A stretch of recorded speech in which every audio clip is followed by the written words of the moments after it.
देश के सामने संकट इतना बड़ा है जिसकी हम और आप कल्पना नहीं कर सकते हैं। मैं उदाहरण के लिए एक बात कहना चाहता हूं आपसे।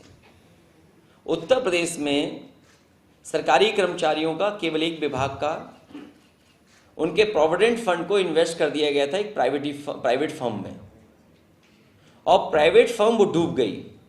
वो एक जानी मानी कंपनी थी, और उस समय बोर्ड ने इसलिए फैसला लिया था कि उन्हें उम्मीद थी कि इस प्रोविडेंट फंड को हम अगर इन्वेस्ट करेंगे तो हमें मुनाफा ज़्यादा होगा। लेकिन 2 साल के अंदर वो कंपनी फेल हो गई, वो कंपनी भाग गई पैसा लेकर के। तो उस समय जिन जिन अधिकारियों ने वो फैसला लिया था उन अधिकारियों को जेल भेज दिया गया था। ईडी जांच हुई, इनकम टैक्स के छापे पड़े, सीबीआई जांच कर रही है। मैं वही बात दोहराना चाहता हूं। भारतीय जनता पार्टी के लोग दावा करते हुए थक नहीं रहे थे, और वो एक बात कहते थे कि देखिए भारतीय जनता पार्टी की आर्थिक नीतियां इतनी अच्छी हैं कि देखिए भारत का एक उद्योगपति दुनिया में नंबर 2 पर पहुंच गया है, और जब लोकसभा का चुनाव आएगा तो वही उद्योगपति नंबर 1 पर हो जाएगा। ये गर्व की बात होगी। भारतीय जनता पार्टी ने इस बात का प्रचार किया। जिस तरीके से वो G20 का पूरे देश में घूम घूम करके प्रचार कर रहे हैं, आज बताइए वो उद्योगपति कहाँ है? अगर पैसे को इन्वेस्ट करने के लिए उस समय बोर्ड में जितने लोग थे जिन्होंने फैसला लिया था उनको जेल भेजा जा सकता है, तो आज भारत का पैसा डूबा है, हमारी बैंकों का पैसा डूबा है, LIC का पैसा डूबा है। क्या भारतीय जनता पार्टी उत्तर प्रदेश में अधिकारियों को जेल भेजा था?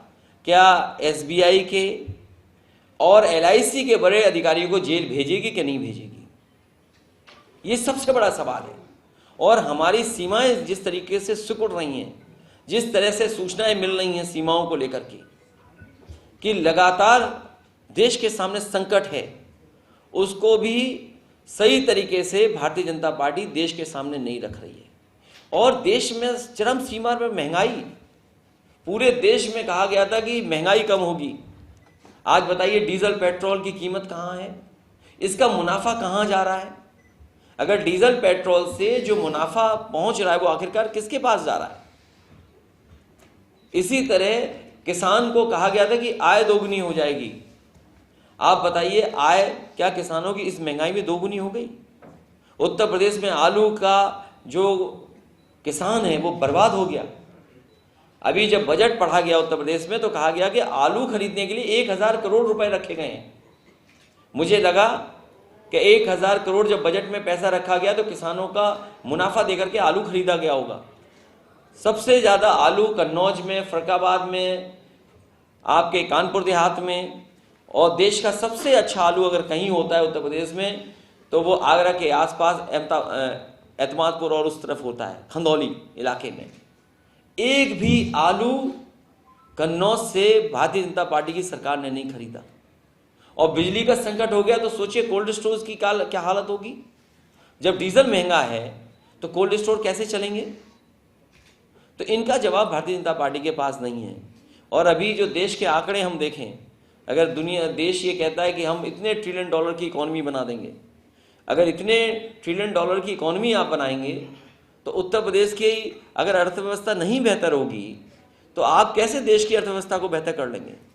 कोई भी आंकड़ा बिना उत्तर प्रदेश के आंकड़ों को बेहतर हो किए बिना देश के आंकड़े ठीक नहीं होते हैं। तो इनका किसी का जवाब भारतीय जनता पार्टी के पास नहीं है।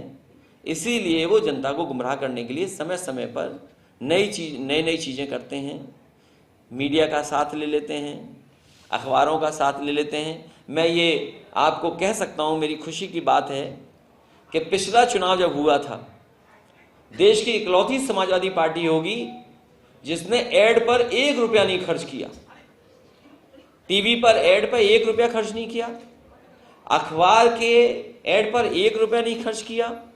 और अगर सोशल मीडिया का आप निकालेंगे, वो तो ओपन प्लेटफॉर्म है, सबसे कम खर्चा अगर किसी पॉलिटिकल पार्टी ने किया था तो वो समाजवादी पार्टी थी। और समाजवादी पार्टी ने एक उदाहरण पेश किया देश में कि इतनी बड़ी पार्टी के सामने, उनके इतने बड़े मैनेजमेंट के सामने अगर कोई मुकाबला कर सकता है तो समाजवादी पार्टी। और समाजवादी पार्टी को बदनाम करने के लिए आपको याद होगा कि एक इत्र कारोबारी, उनके यहाँ 250 करोड़ रुपए निकले थे। 250 करोड़ रुपीस कैश। और जब जानकारी मिली भारतीय जनता पार्टी को कि गलत जगह छापा मार दिया, और जब जानकारी सच्चाई सामने आई, तो सोचिए भारतीय जनता पार्टी का डिजिटल इंडिया, उन्हें छापा मारना था पी जैन के यहाँ, और छापा मार दिया पी जैन के यहाँ, कानपुर का।